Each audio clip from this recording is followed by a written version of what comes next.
une rumeur assure que la fumée jaune qui s'échappe de Notre-Dame est due à de la thermite, un mélange chimique hautement inflammable.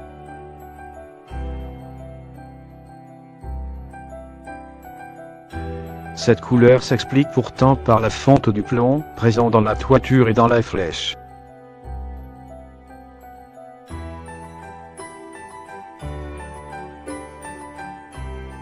Question posée le 20 avril 2019.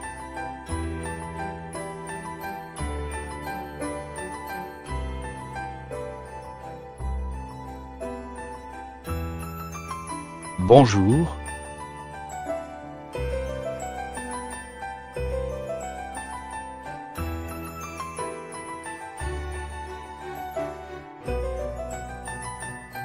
Vous êtes nombreux à nous interroger sur la fumée jaune qui s'échappait lors de l'incendie de la charpente et de la flèche de Notre-Dame de Paris, le 15 avril.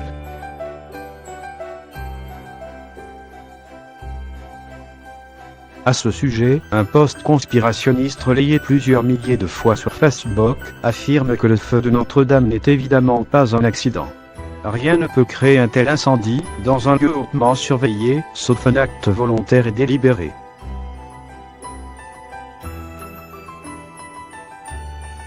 Alors, à qui profite le crime ?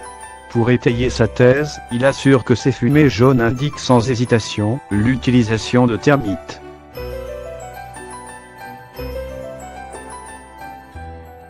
La thermite est un mélange d'aluminium métallique et d'oxyde de fer.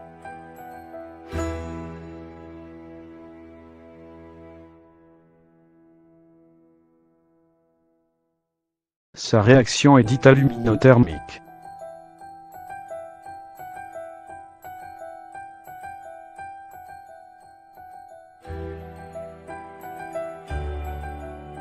Cette réaction chimique génère une chaleur intense permettant d'atteindre une température de 204,4 degrés Celsius en quelques secondes, poursuit l'internaute en paraphrasant la page Wikipédia de ce mélange utilisé le plus souvent pour souder ou faire fondre de l'acier.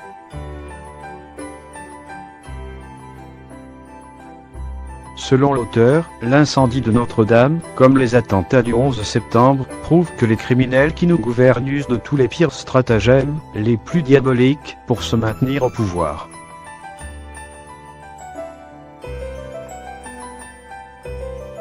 Pas de thermite dans la cathédrale selon les experts.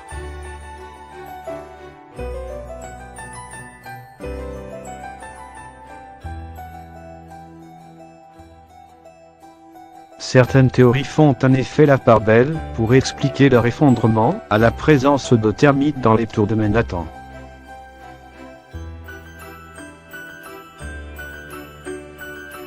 Il en irait donc de même pour l'incendie de Notre-Dame.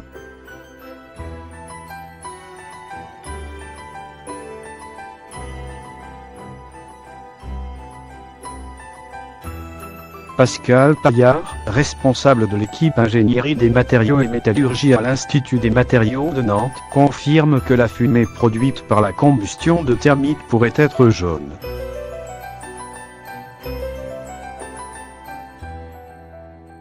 Mais cela n'étaye pas pour autant la thèse complotiste de l'incendie volontaire.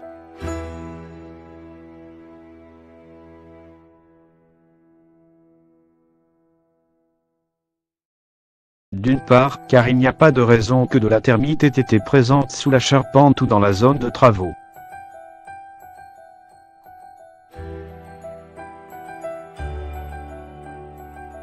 Je n'ai pas le souvenir de présence d'oxyde de fer, un composant possible de la thermite dans les combles lors de ma visite, répond le professeur de mécanique à l'université Versailles-Saint-Quentin Paolo Vanucci, auteur d'un rapport sur la sécurité des cathédrales paru en 2016 et classé confidentiel défense, dont Chepnet vous parlait précédemment.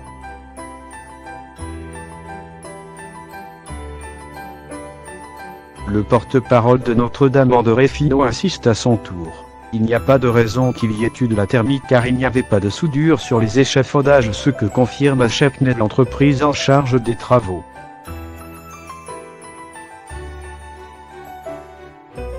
Or, c'est précisément pour effectuer de soudure qu'est utilisée la thermite, par exemple pour des rails de chemin de fer, note le chercheur Pascal Paillard.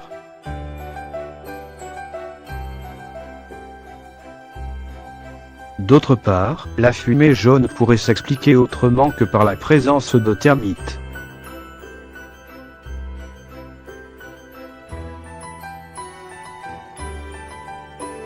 Selon le scientifique, c'est le plomb qui a donné cette couleur à la fumée de l'incendie de Notre-Dame.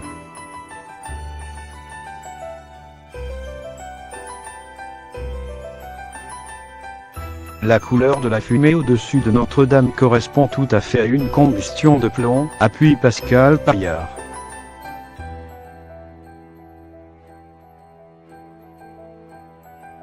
Il y en avait 250 tonnes dans la flèche, et 210 tonnes dans la toiture de Notre-Dame, selon le site internet de la cathédrale.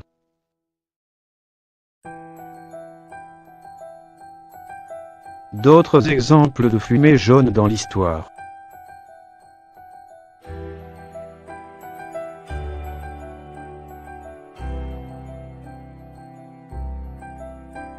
Et l'histoire semble lui donner raison.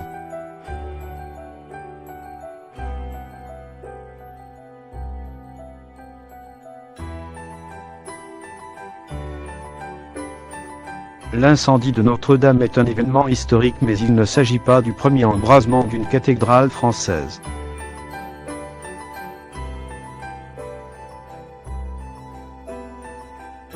Nous avons des exemples dans l'histoire, à Chartres et Reims notamment, qui auraient pu permettre de prendre des mesures pour éviter que cela se reproduise, commente l'auteur du rapport sur la sécurité des cathédrales Paolo Vanucci.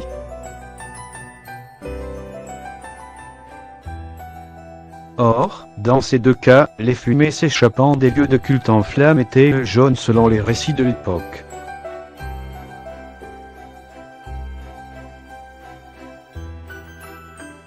Ainsi, sur le site de la ville de Reims, on peut lire cette description de l'incendie de 1914. À 15 h, un obus touche l'échafaudage en bois de pin qui depuis mai 1913 ceinturait la tour nord de la cathédrale et l'enflamme.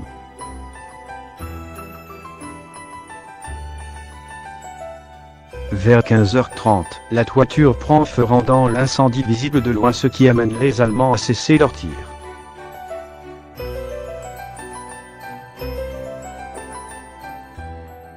Mais la chaleur de l'incendie met en ébullition les 400 tonnes de feuilles de plomb qui recouvrent la toiture.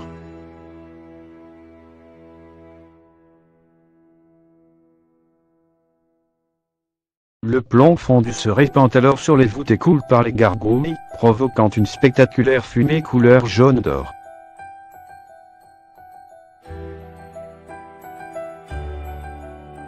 De même, il est fait mention d'une fumée épaisse, à la teinte jaunâtre, sulfureuse et plombée lors de l'incendie de la cathédrale de Chartres de 1936 dans le livre historique de la cathédrale de Chartres.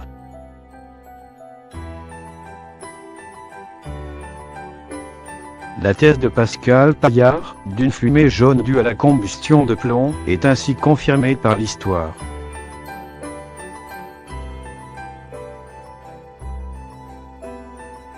Rumeur contre enquête.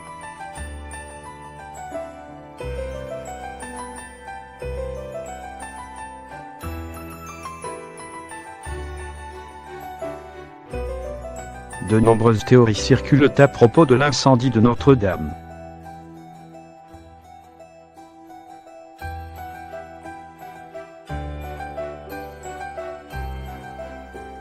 Certains ont cru voir une personne sur le toit pendant que le feu dévorait le toit. Il s'agissait en fait d'une statue.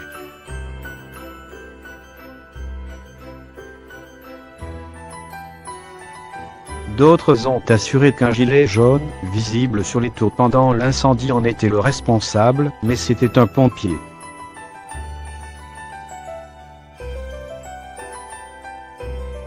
D'autres encore se sont étonnés d'une vidéo où l'on aperçoit une personne près de la flèche, à côté de laquelle on discerne des flashs lumineux, et Shepnet a retrouvé plusieurs vidéos permettant de voir les ouvriers travailler l'après-midi du 15 avril.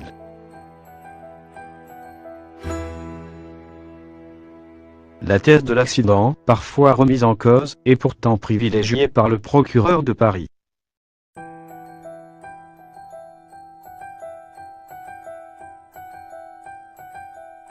Les combles de Notre-Dame étaient une forêt de bois sec, saturée en poussière et avec un système de tirage naturel à cause de la flèche.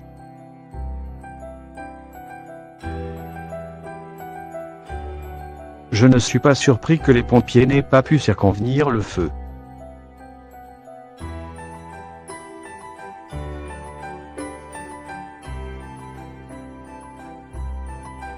L'accès est très compliqué.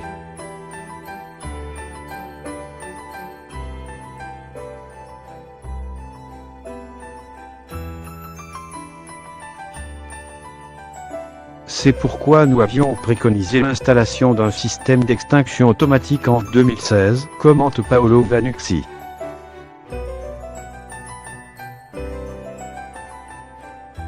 Le New York Times est du même avis, puisqu'il a produit une infographie intitulée Pourquoi Notre-Dame était une poudrière.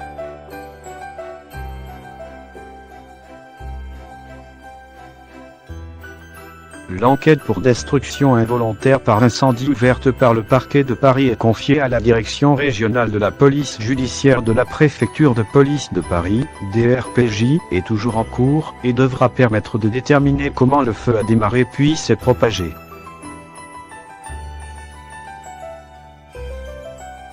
Le parquet s'est pour l'heure refusé à commenter l'hypothèse de la termite, ou même donner des pistes concernant l'origine de la fumée jaune.